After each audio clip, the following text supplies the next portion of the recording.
go. Okay, I just wanted to show our makeup. It's feeling very siren, it's giving mermaid, it's giving yes.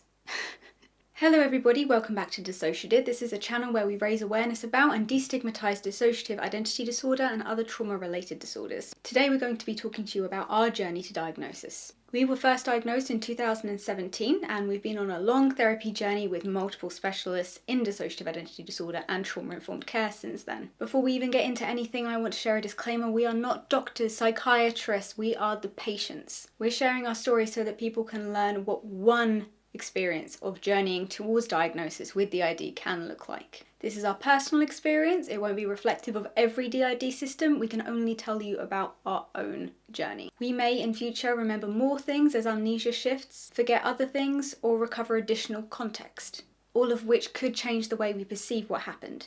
This has happened to us in the past, and it is very normal for DID with splitting, fusion, amnesia, denial, integration, and having multiple different parts, different alters, identities, all holding different parts of the puzzle that is our history. Things shift as we heal. Memories are given, forgotten, hidden, and exchanged. This is a journey. And as of right now, this is what I can tell you. So when was it first suggested to us, or when did we first start to click that we might have DID? From December 2015 to mid-2016, we saw a therapist and we'll call her L. That's not her real name, we've just picked a random name. We saw her for therapy alongside receiving extra psychiatric support from a separate clinic. That clinic is where we were diagnosed with BPD, medicated, and had DBT group therapy. That was all covered by insurance and it was separate to our therapy with L. Elle was the first professional we'd seen to realise that we had dissociative identity disorder. And upon her mentioning it to us, it was the first time Chloe had ever heard that. We'd heard of multiple personality disorder before, which is what DID used to be called. It was renamed DID in 1994,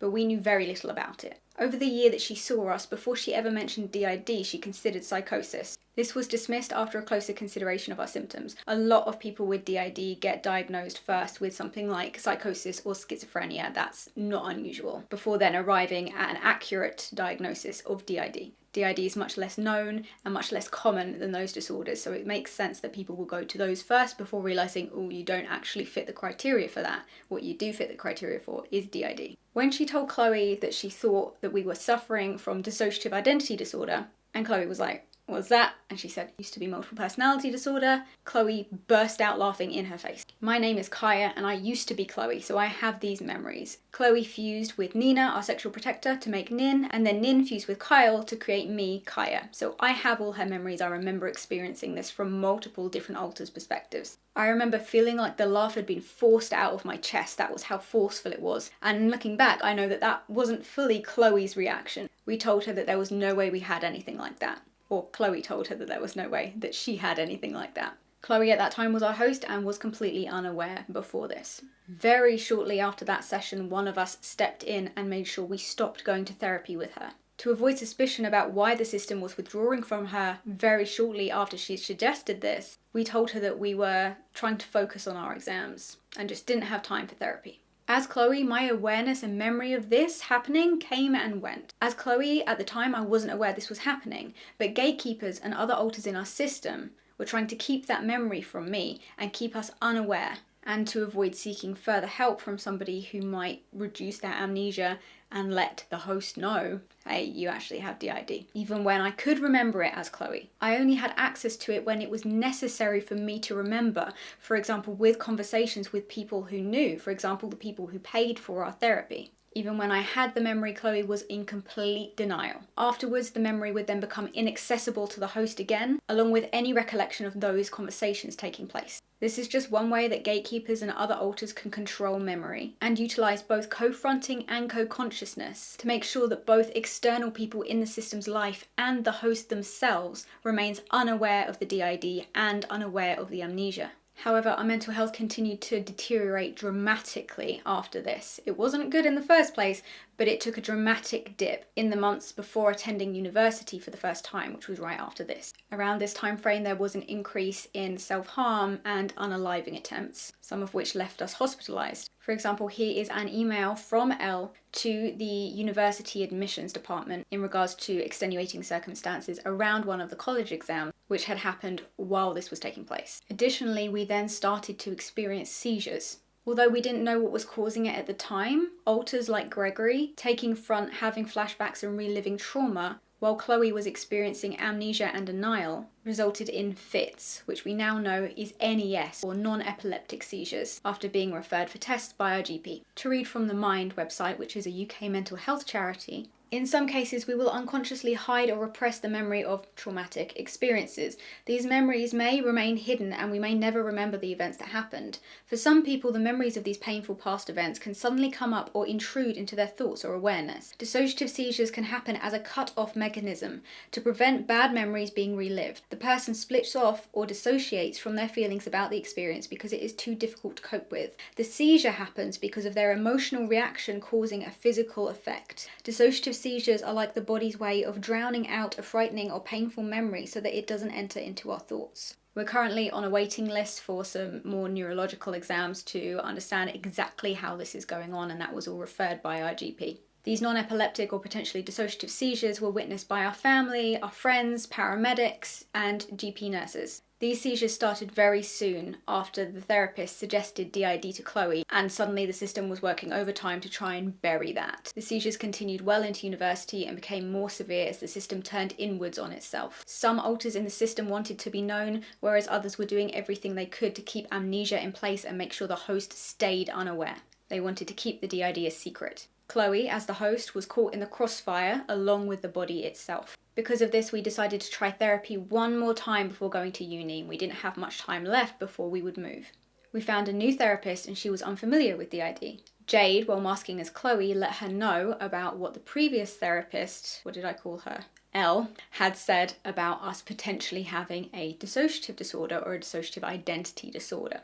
Jade at that point wanted Chloe to come to the understanding of it slowly and safely, but at this point remain mostly unaware. She was happy for work to start, but she did not want Chloe and the system to be flooded. She also knew that we really needed help and that the system was not managing. Jade therefore disclosed the opinions of the last therapist, Elle, to the current therapist in the hope that she could help control the situation. She wasn't looking for a fix, she was just looking for control to keep us alive through the crisis. That therapist was incredible, but we only saw her for 3 sessions, and here's why. She researched DID on her own time and came back with resources for us, like printouts from PODS, which is a charity called Positive Outcomes for Dissociative Survivors. Chloe remembered very little of this and very little of what was discussed in these 3 sessions, but she was accepting of the fact that we could have a dissociative disorder, just not dissociative identity disorder.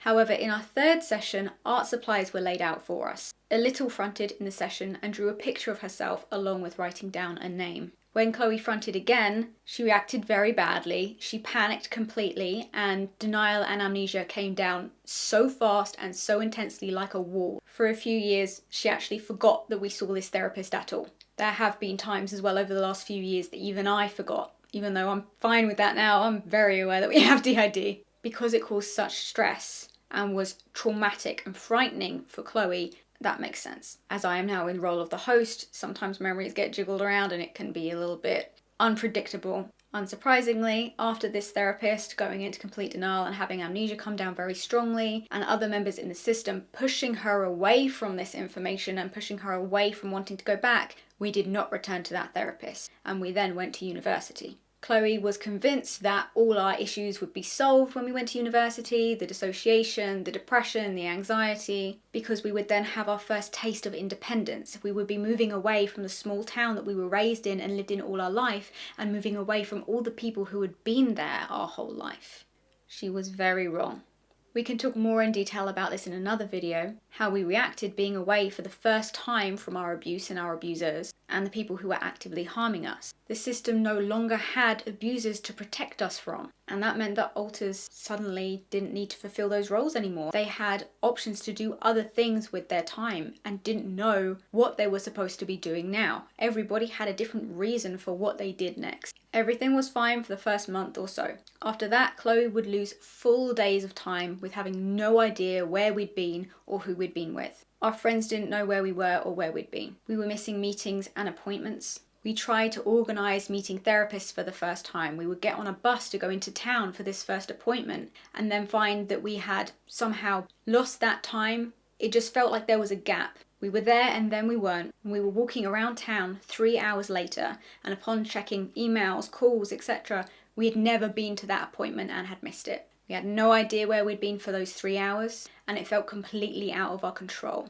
Even when Chloe was going to seek help, and some other alters also wanted to seek help, it was sabotaged. Chloe, for the first time, was very aware that she had no control over her life and her own body, and it terrified her. This particularly was difficult because it meant that we were unable to receive help or treatment or care. People would come up to us knowing us by different names that weren't Chloe, because upon being in this new environment with new people, and not surrounded by people who'd known us all our life as Chloe, alters were introducing themselves to other people when they were fronting with their own names. So when people we'd never met before around campus came up to us calling us by a different name, Chloe had no idea what was going on. She wrote it off a lot as, oh, we probably met when we were drunk, maybe they've confused me with someone else, etc., etc., but it kept happening. Trigger warning coming up for discussions of unaliving attempts and self-harm. Nothing in detail about what happened, but general trigger warning. Please be responsible for your own triggers. Keep yourself safe. If you need to skip this bit and continue on to the rest of the video, that is fine. Do what you need to do to keep yourself safe. Notes were left on our ensuite mirror. Knives, makeshift nooses, and broken shower curtain rails were left in the shower room too. Sharp objects were also hidden in drawers or under the bed, along with other little things that we didn't remember buying. Alcohol, toys, drawings. There were also occasions where Chloe would come to, be surrounded in her room by our friends and have no idea what was going on, except everyone was looking at her. I remember that being very unnerving. And one of them having a recording. She'd started a video, put it face down on the bed so it was only really recording audio, and it was us speaking in a childlike voice, very, very distressed. We didn't know where we were. This little was not in her childhood bedroom. Remember, we'd lived in the same place, in the same house all our life, surrounded by the same people. She had no idea where our parents were and had messaged one of our friends who we'd been friends with for most of our life at that point, asking, where am I? Things like this happening on a daily and multiple times a day basis over a space of multiple months meant that denial and amnesia was just not working anymore. It was impossible to not know something was incredibly wrong. There were also times at, for example, pre-drinks where we hadn't had any alcohol yet, but we would go completely catatonic in group settings, sitting in a circle. We've been told that friends tried pressing on our pressure points in our neck hard, no reaction. Putting cold water on our skin, no reaction. Using essential oils and scents to try and bring us around if this was some kind of dissociation, no reaction. We went completely catatonic. May also have been another kind of seizure, I do not know. Unaliving attempts were very regular. Fainting, panic attacks, and the seizures were even more regular. We lost count of the amount of times that paramedics were called in various places around campus where we'd collapsed and started to have a seizure. This was written off at the time as very severe panic attacks, and people thought that we'd just stopped breathing and passed out because we were hyperventilating so much. We were actually having what our GP now believes to be NES, non-epileptic seizures. Eventually, in December 2016, we had an unaliving attempt in the woods near the lake on our university campus. We were reported missing by the police. The fire department, fire engines, ambulance and the police were all out searching for us around the trees in the woods. A lot of people did also assume, including the emergency services, that we might have drowned in the lake because that has happened on that campus before. People have died in that lake. So alongside the emergency services searching for us around campus, boats were sent out onto the lake with like searchlights and stuff searching for anybody who might be in there searching for us. We were found very close by, rushed to the hospital, and obviously survived. On the 1st of February, we were taken, assisted so that we couldn't, disappear off for 3 hours, taken to the Pottergate Centre, which was nearby in the same town. We were assessed over the course of about 5 hours. I can't remember exactly how long it was, but it took most of the day. And this was an assessment, not specifically for DID, but for a dissociative disorder. Multiple diagnostic tools were used and a very, very long interview. Here's some of the tools that we used to diagnose us. We took the DES2, which is the Dissociative Experiences Scale. DES scores over 30 indicate significant dissociative symptoms, and further investigation to include a dissociative disorder is called for. So we started with that. My score was well over 30. It was 86.87. This was further analysed using the DES taxon. So it's based upon 5 factors: depersonalization, derealization, amnesia, identity confusion, and identity alteration. The score at this level strongly suggests the presence of a dissociative disorder. And then after that, we moved on to the SDQ-20 somatoform dissociation questionnaire. We scored 71, which again is a high score. We were then given the adolescent dissociative experience scale, which is the ADES. Adolescents with dissociative identity disorder typically score between 4 and 7. Chloe completed this questionnaire and obtained an average score of 8.97. After that, we did the SCIDD diagnostic instrument, and that stands for Structured Clinical Interview Dissociative Disorder, SCID-D. This is a semi-structured diagnostic interview that systematically evaluates the severity of 5 dissociative symptoms: amnesia, depersonalization, serialization, I think that is meant to say derealization, identity confusion, and identity alteration, as well as the diagnoses of the dissociative disorders and acute stress disorder based on DSM criteria. I administered the structured clinical interview for DSM dissociative disorders, SCID-D, to systematically evaluate post-traumatic dissociative symptoms and the presence of dissociative disorders. The SCID-D was then scored according to the guidelines described in an interviewer's guide to SCID-D. A review of the significant findings from SCID-D includes the following, and I won't talk about that because those are our personal responses. Cheeky bits of trauma in there, so we won't be sharing that with you. Alongside the answers and the scoring from that, he also noted things about our body language. Throughout the assessment, I noticed the following intra-interview dissociative cues: alteration in Chloe's demeanour, alteration in Chloe's identity, spontaneous age regression or childlike behaviour in an adult, inconsistencies and fluctuations in level of functioning and or mood. Subject refers to herself in the first person plural we, or third person he, she, they. These were all assessed, calculated and worked through very thoroughly over many months. We didn't receive the response until March and June. The assessment was based on this evaluation. Chloe's symptoms are consistent with a primary diagnosis of a dissociative disorder, more particularly her experiences of severe symptoms of amnesia, derealization, depersonalization, identity confusion and identity alteration, as well as the presence of several different parts who exist within her and assume executive control of her behaviour, are consistent with a diagnosis of dissociative identity disorder, DID, formerly called multiple personality disorder, MPD. In March, the Pottergate Centre sent us a letter. Enclosed within it were the detailed results of the diagnostic assessments using the DES taxon, ADES, SDQ-20 and SCIDD, which is the structural clinical interview for dissociative disorders under the DSM. It is clear from this report that you are suffering from a primary diagnosis of a dissociative disorder under the DSM, namely dissociative identity disorder, DID. Years down the line, we also then received another diagnosis of DID from a psychiatrist on the NHS, and that was when we were in an inpatient facility. So we have been diagnosed twice, once by the Pottergate Centre and once by an NHS psychiatrist. But the main takeaway points from this video should be: not everybody discovers their DID in therapy. Some people figure it out outside of therapy. If you are looking for or starting your journey to diagnosis and trying to figure out if maybe this is right for you, or you are a loved one and your loved one is searching for this, be aware that it may be extremely may be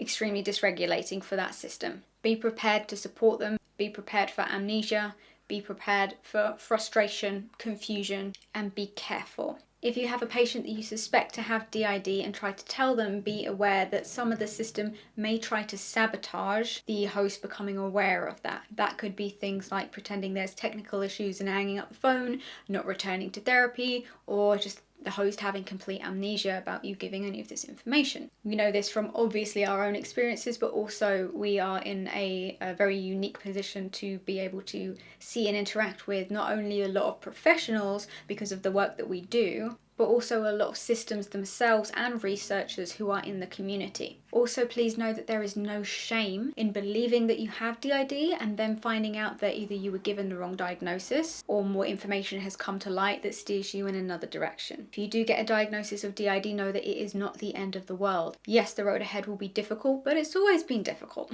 This is just a new type of challenge. You will be okay. There are people who can help guide you through it. There are professionals out there who are worth their weight in gold. And there are communities that you can find support in. Channels like ours raising awareness of DID, destigmatizing DID and making it palatable and easy to understand for systems and people who aren't systems may also be helpful. So have a look at what media there is out there, be careful what you consume, and make sure that you're not taking your advice only from random people on the internet. Listen to your professionals and also make sure they're good ones, reputable. Using a healthy mix of both is a good idea, and making your own decisions, not blindly following what somebody else is telling you, because at the end of the day, it is your responsibility to make sure that you are educated, that you are listening to yourself and your own system, because every system is unique. What may work for one system may not work for your system. Staying aware and in tune and in touch with yourself is very important, as much as you can. If you need advice and you're looking for ways to improve communication with your alters, for example, we have various videos about that, one on internal communication methods, one on external communication methods, one on the buddy system method.